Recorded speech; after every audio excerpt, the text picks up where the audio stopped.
Saludos, amables televidentes, bienvenidos a este su espacio, Dinámica Económica, programa de economía para todos, hoy como cada día, a esta misma hora, por este mismo canal.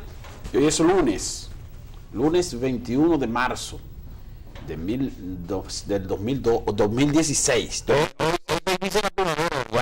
Aaron Severín, sí, dice la primavera.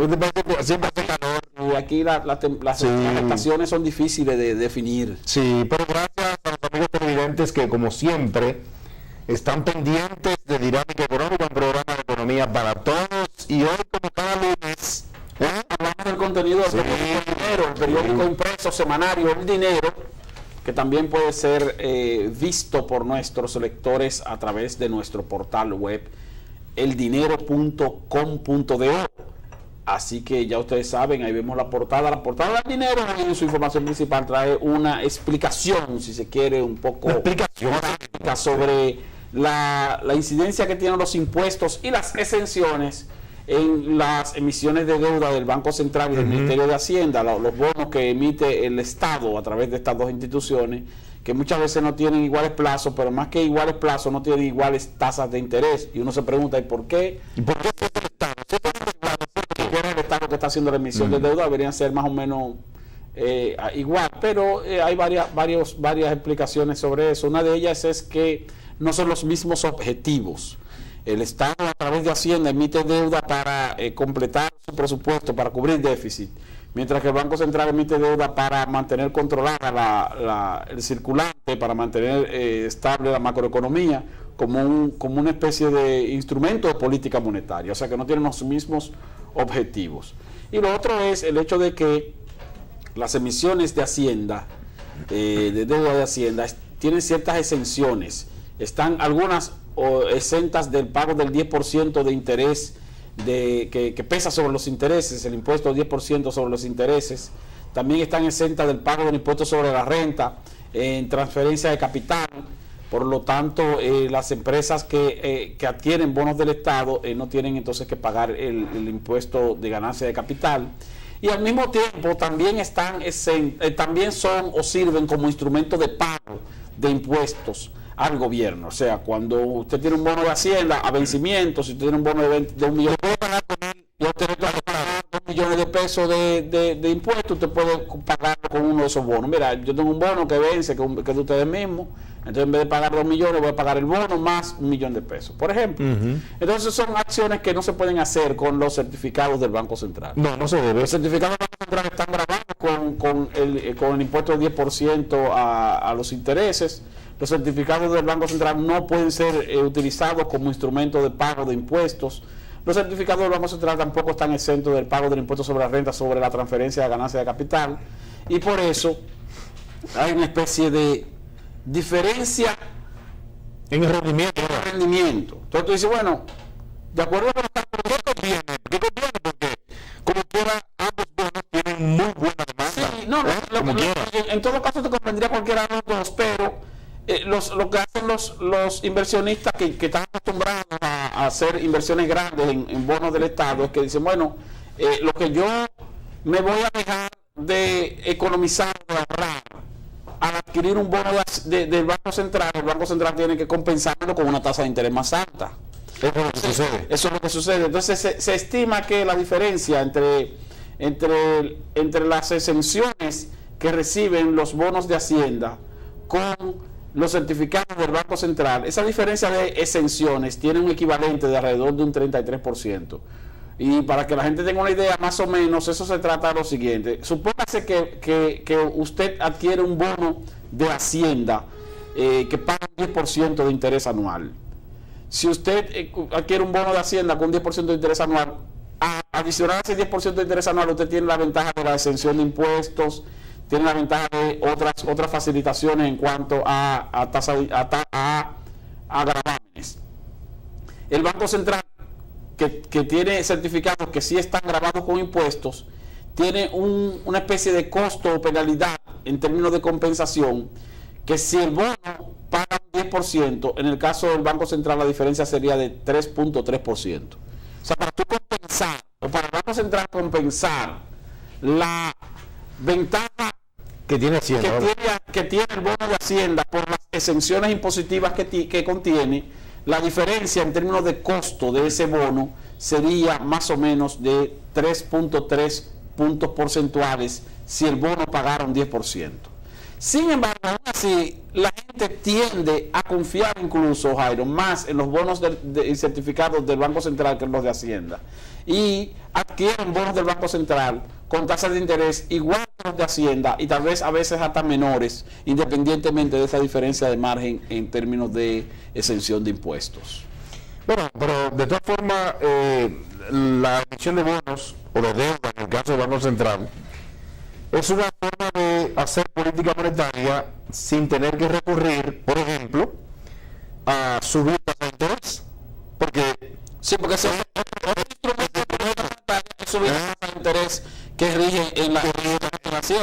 Por eso tú te das cuenta que las tasas de interés han estado, desde el punto de vista de la política de referencia, han estado muy estables, muy estables. El Banco Central utiliza los bonos como un instrumento que va a ser muy efectivo para controlar la tasa popular. Tiene la ventaja de que va acumulando deuda para el Banco Central, sin embargo, tiene la ventaja de que no te provoca espirales tal vez inflacionarios fuera de lugar. O sea, el Banco Central tiene lo que se conoce como instrumentos de política monetaria. ¿Cuáles son esos instrumentos? Uno de ellos es la acumulación de reservas internacionales para poder colocar o captar dólares en momentos tal vez colocar dólares en el mercado en momentos en que tal vez hay una escasez de dólares y que puede provocar un aumento de la tasa de cambio, o también para adquirir pesos en el momento en que tal vez hay una cantidad extraordinaria de dinero por encima de lo que demanda la economía, lo cual te puede provocar espirales inflacionarios. Otro instrumento de política monetaria que tiene el Banco Central, como tú mencionas, es el hecho de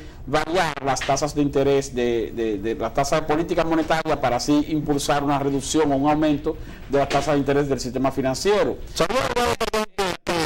Instrumentos de política monetaria que tienen que ver con la tasa de cambio, o sea, cuándo flexibilizar o no la tasa de cambio para que suba el dólar o baje y así tú mantener tal vez estable la inflación, o dinamizar la economía soltando un poco de dinero a la economía, pero teniendo cuidado de que ese aumento de dinero no te dispare la demanda interna y que esa demanda interna no te provoque entonces un espiral inflacionario. O sea, son varios los instrumentos con los que cuenta el Banco Central para mantener estable la economía, y esos instrumentos incluyen la emisión de deuda para captar dinero, para captar pesos que estén en circulación, y eso entonces genera un pago de intereses, que es lo que se conoce como el déficit cuasi fiscal del Banco Central, que son los intereses que paga cada año por los certificados.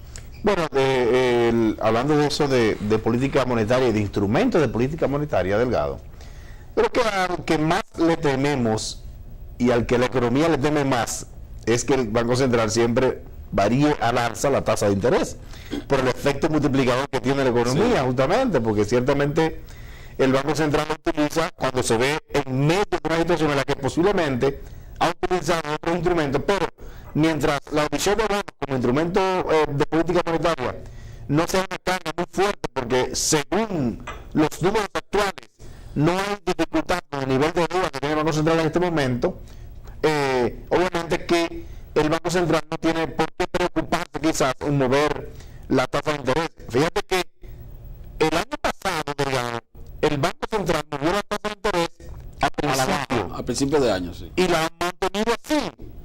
Este año ya lleva 3 meses y la ha mantenido así. Sí. O sea que el Banco Central, si se quiere, se ha dado cuenta de que le ha dado muy buenos resultados la emisión de bonos, a recoger pesos no vía la variación de tasa de interés, sino vía la emisión de bonos o emisión de deuda, que obviamente es prácticamente el mismo efecto que tiene, se logra el mismo objetivo, porque tú estás recogiendo peso de la economía. Y hay que decírselo sencillo a la gente, Delgado, sencillo. Yo siempre comparo la moneda con plátano o con cualquier producto. Cuando hay muchos plátanos en el mercado, los plátanos bajan de precio. Si hay muchos pesos en el mercado, más de lo que la economía resiste, entonces hay devaluación. El peso baja de precio. A eso mismo. Porque muchos de los pesos comienzan a buscar dólares para adquirir moneda dura. O sea, tienen muchos pesos en circulación. Entonces, bueno, vamos a comprar dólares para... Por eso que el dinero en sí mismo tiene un precio. Porque es una mercancía también. Entonces, es una mercancía. La sobreoferta de cualquier producto, incluyendo el dinero, hace entonces que se te evalúe, pero al mismo tiempo que te puede provocar, como hemos dicho, un aumento de la demanda interna que te causa un espiral inflacionario innecesario. O sea, gente que sale a gastar ese dinero. Hay mucho dinero en la calle, que gastar ese dinero, y ese dinero entonces se gasta comprando bienes, y esos bienes tienden a subir de precio. Entonces se calienta la economía y al mismo tiempo... Así que se llama un calentón. Un calentón de la economía. Entonces hay que enfriarla. Eso, espérate, estamos muy rápido, aguántate un momentito que esto no se aguanta, y obviamente puede generar situaciones incontrolables, como aquella en la que un presidente dijo: yo el dólar lo quisiera tener a tanto. ¿Tú te acuerdas?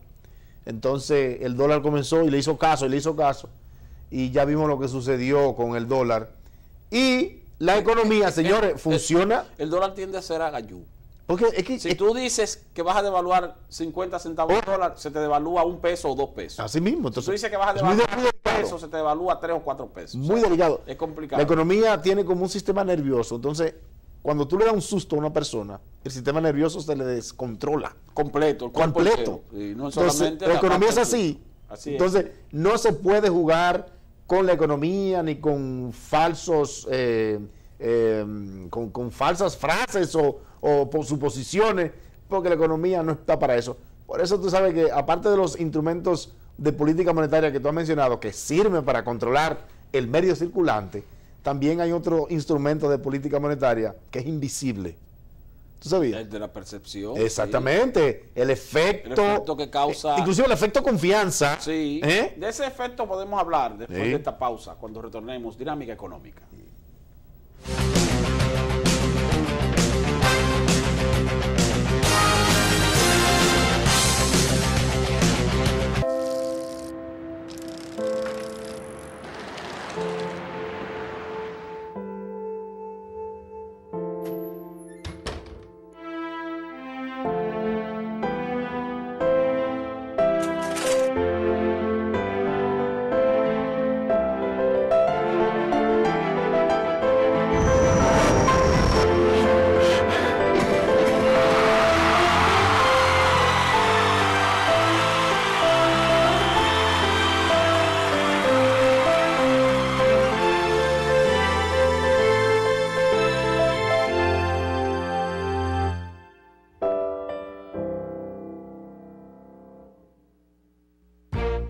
¿Por qué es importante la estabilidad financiera? Tu hija se gradúa de la escuela y tienes que buscar dinero para los gastos universitarios. Si guardaste dinero bajo el colchón, esos ahorros no produjeron ganancias o corrieron el riesgo de ser robados o que se dañaran. Probar suerte con pirámides u otros negocios de ganancias fáciles al final no te resuelve y podría dejarte arruinado. Y recurrir al prestamista de la calle te puede salir muy caro. En cambio, cuando hay un sistema financiero estable y confiable, puedes usar distintos instrumentos, tanto para hacer rendir tus ahorros con seguridad y eficiencia, como para obtener los préstamos que necesites, con el fin de cubrir tus gastos o realizar inversiones productivas a un menor costo. Esto es justo lo que procuramos en el Banco Central. Proponemos a la Junta Monetaria las normativas y reglamentos para un funcionamiento eficiente y seguro del sistema financiero dominicano, cuidando que las entidades protejan tus ahorros, manteniendo adecuados niveles de capital y de liquidez, y concediendo préstamos recuperables para que puedan financiar la economía, sirviéndote a ti y a la sociedad. Porque en un sistema financiero sano, solvente y estable, puedes convertir tus sueños de hoy en tus logros del mañana. Campaña de educación económica y financiera del Banco Central de la República por la estabilidad y el crecimiento. La La CDEE, enfocados en su plan integral, trabaja en más de 100 proyectos de reducción de pérdidas y rehabilitación de redes en todo el país para mejorar el voltaje y mantener la continuidad del servicio. Se construyen 8 nuevas subestaciones, 16 en proceso de repotenciación, 24 en total. Avanzamos con 1.825 kilómetros de redes rehabilitadas, 268 kilómetros de nuevos circuitos, más de 20.000 clientes prepagos, 243.000 clientes normalizados, 212.000 nuevos clientes telemedidos, alcanzando ya más de 340.000 en las 3 sedes. Corporación Dominicana de Empresas Eléctricas Estatales, CDEE, hacia la solución definitiva.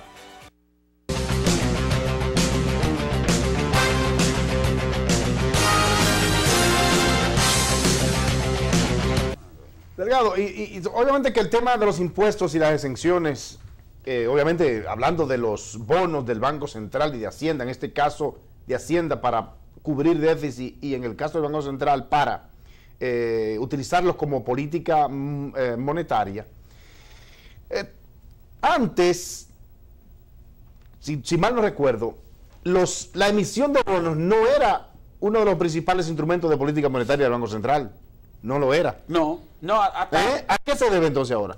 hasta antes del salvamento, del salvamento que se hizo de los el bancos 2003. del año 2003, los certificados, el Banco Central emite certificados muy poco. Muy poco. Bancos, La deuda del Banco Central el certificado era de menos de un 1%. Sí, era nada. Del Producto Interno Bruto. Era prácticamente nada. 0.9, 0.8% del Producto Interno Bruto. Y llegó a dispararse hasta, qué sé yo, más de un 20% del Producto Interno Bruto en determinado momento por la situación. Y actualmente está en más o menos un 12.6, 12.9, casi 13% del Producto Interno Bruto la deuda. Ahora, tú hablabas en el segmento anterior del elemento confianza. Fíjate que Valdés Albizu, podría uno decir, Héctor Valdés Albizu, que es el gobernador del Banco Central, tiene ya 18 años dirigiendo el Banco Central. 2 años más o menos en el gobierno de Balaguer, en el gobierno último de Balaguer.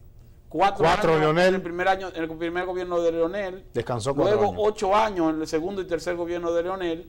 Y Danilo Medina lo ratificó durante estos 4 años. Y cuidado si lo ratifica también a partir de su segundo periodo. Y usted dirá, bueno, pero ¿por qué tantos años con un mismo funcionario? Ahora, ¿qué ocurre con ese funcionario? Ese funcionario es un funcionario que ciertamente inspira confianza y respeto en el sector financiero. Y entonces el sector financiero, como tú hablabas de lo sensible que es, pues obviamente. y de lo nervioso, Sí. el hecho de tener a alguien con cierta autoridad, Sobre todo eso. no con una actitud autoritaria, No. sino con la autoridad que inspira por el respeto que ha sabido imponer durante los A años que Valdivieso lleva. no le tiembla el pulso para tomar decisiones. Para tomar decisiones. No, y no toma el generalmente pulso. toma decisiones antes de que se produzca Sí, cualquier movimiento. O sea, sí. cuando él ve como que hay una... Además, un ¿qué equipo pasa? técnico, Una hay un reunión, equipo técnico muy bueno ahí. Y de repente dice, bueno, pues vamos a irle adelante a lo que pudiera venir. Y entonces toman decisiones firmes. Y decisiones que, como Sí. tú estás diciendo, no le tiembla el pulso. Entonces, muchas veces Valdés Albizu dice, el dólar está subiendo. Si sigue subiendo, vamos a comenzar mañana una inyección de dólares a la economía. Y vamos a inyectar Sí. 100 millones de dólares a la economía Tacos. a partir de mañana. Con el anuncio. Dice 100 millones. Sí. Con el solo anuncio, quizás nada más inyectó 20 o 25 millones Sí. de los 100 que anunció. Pero el anuncio crea un efecto que Pero hay que automáticamente decirle a la hace gente, que Delgado, se contraiga. ¿cómo es que se inyecta ese dinero a la economía? Porque no es que él se lo pasa al banco No, o que se lo se tira. suelta. No. Es haciendo un cambio. No, porque recuérdate que las reservas internacionales sirven como respaldo a las importaciones. Sí, claro. Los importadores quieren dólares. ¿A dónde van los importadores entonces a buscar el A dólar? los bancos, a las agencias de cambio, al propio Banco Central. Entonces, en El Banco este Central caso, el Banco Central, que si el dólar está, ejemplo, 46, 47. está medio escaso. El Banco está Central lo subiendo tiene mucho. 50, 70 centavos más barato. Y entonces eso dólares. presiona el Tengo mercado. dólares y lo tengo más barato como lo tienen los bancos y lo tengo más barato como lo tienen las agencias de cambio. Entonces los importadores tienden a ir a la oferta del Banco Central y se produce entonces una reducción del precio porque hay más oferta de Por eso la importancia moneda de tener 3.5 meses en dólares equivalente a las importaciones. Sí, acumular en reserva. Sí, en reserva. Sí, ahora está un poquito más. Sí. Porque Pero lo que dice está el ahorrado, si quiere. Nacional es eso, o sea, que lo ideal es que un país como el nuestro tenga más o menos en reservas acumuladas el equivalente a 3 meses de importaciones, más o menos. Delgado, hay una noticia interesante también. El dinero siempre trae noticias interesantes. Obviamente le hicimos un reportaje gráfico a la Semana Económica y Financiera, que hoy me enteré que es algo también que se celebra a nivel mundial. Sí, sí. Claro. Es interesante ver cómo... Es una actividad que se organiza. Para llevar educación financiera. Sí. Pero el periódico El Dinero, Delgado, firmó un acuerdo con nuestro homólogo periódico de Panamá, Capital Financiero de Panamá, en el que el señor Néstor Altuve y Hitler Cigarruista, que es el director de ese periódico. ¿Hitler es su nombre? Hitler es su nombre.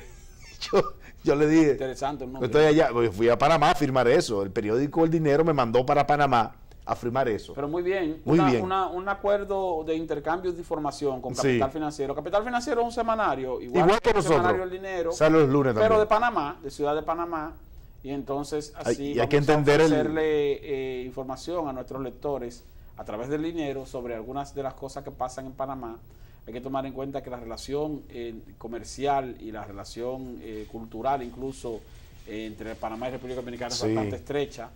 Nosotros le hemos colaborado, colaborado a ellos en transporte. Y hay muchos inversionistas dominicanos en Panamá, establecidos en Panamá. Bueno, para que tú tengas una idea, empresas dominicanas participaron en la construcción del metro de Panamá.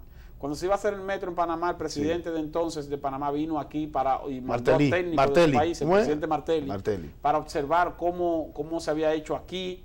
Y también admirado por el hecho de que el metro aquí, la primera línea, salió barato. Relativamente barato cuando tú haces la comparación de precios. Acero Estrella está trabajando en la expansión del aeropuerto. Sí, el Grupo Estrella está trabajando en la expansión del aeropuerto de Tocumen, de allá de Panamá, Tocumen, Entonces hay muchos vínculos entre las dos naciones, lo cual hace que sea de interés para los dominicanos enterarse de algunas de las cosas que pasan allá y se van a enterar a través del dinero, recibiendo informaciones de Capital Financiero, que es el periódico económico y financiero líder de allá de Panamá también, así que líder como es líder del dinero aquí líder como es aquí, entonces es un acuerdo de ganar para los lectores, para los periódicos, en este caso periódico El Dinero y Capital Financiero, en el que vamos a compartir información, a servir en doble vía información útil obviamente para nuestros lectores, y este tipo de acuerdo también lo vamos a seguir haciendo, ya que estamos haciendo contactos importantes con otros medios de la región para que El Dinero siga fortaleciéndose como marca, y obviamente agradeciendo a los amigos anunciantes que creen en este proyecto, al empresariado dominicano que sabe que el periódico El Dinero sirve informaciones útiles para aquellos hombres que son de toma de decisiones grandes. Hay otros temas, Delgado, también que el periódico El Dinero en este día trae, y tiene que ver con el sector cementero, Delgado. ¿Cuántas cementeras hay en este país? 7. 7. Aquí ¿Cuántas son miembros de la ADOCEN? Aquí hay una competencia fuerte en cemento. Hay 4 que son miembros. ¿Y por qué entonces de las 7, 4 nada más son miembros de la Asociación Dominicana de Productores de Cemento? No tiene que ser toda miembro. No necesariamente. O sea, eso ocurre también con algunas entidades de otros sectores que no son todos miembros agrupados. Los generadores no son todos miembros de la ADIE. De la ADIE no son todos miembros de ADIE, o sea, eso no es Pero hay un dato interesante. La semana pasada se anunció inversiones importantes en ADOCEN del Grupo Vicini, y el Corripio compró a Cementos Andinos. Aquí hay 7 empresas de cemento. De esas 7 empresas de cemento, Delgado, en 6 hay capital dominicano. También eso es importante. Y en algunos casos mayoritario. Y en algunos casos mayoritario. Interesante dueños eso, absolutos. Porque los dominicanos se están interesando quizás, no vamos a decir que en recuperar su participación en la industria cementera, sino en ser más activos en la participación en esta industria que durante un tiempo tuvo una época en que la mayoría eran inversionistas extranjeros. Ahora los dominicanos están en eso. Vamos a una pausa. Cuando retornemos seguimos Dinámica Económica.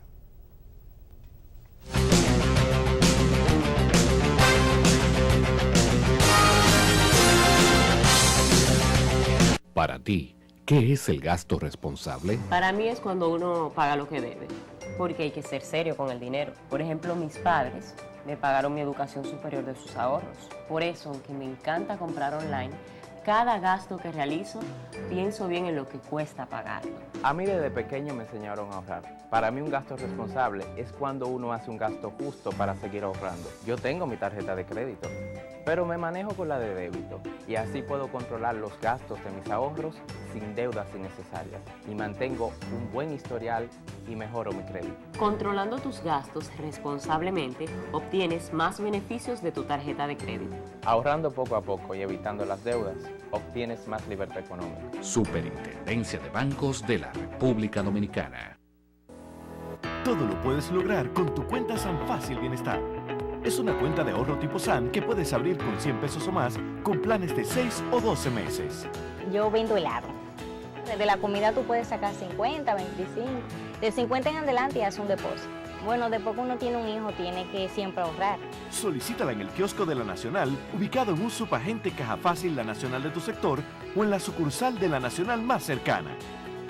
Asociación La Nacional, tu centro financiero familiar, donde todo es más fácil.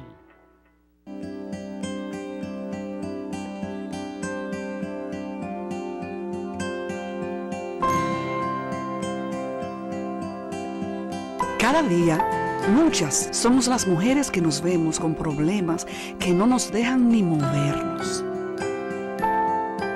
Que se sienten como si tuviéramos una montaña encima. Mi mamá y mi abuela me enseñaron que a veces esa montaña no se va a mover, que la que se tiene que mover eres tú.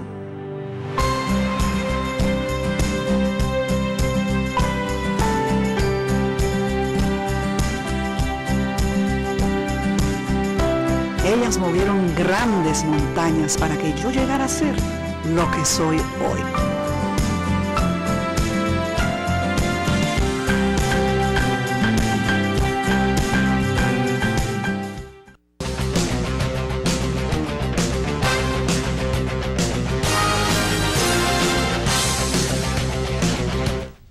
Mira, ya para finalizar sobre el contenido del periódico El Dinero, aquí en su espacio Dinámica Económica, Jairo, nosotros estamos publicando también un trabajo sobre un estudio que realizó el economista Pavel Isa Contreras, que hace referencia a la limitación que tiene la República Dominicana por la falta de competitividad de algunos de sus sectores productivos. Fíjate que se destaca el hecho de que República Dominicana es uno de los países con mayor acceso a mercados.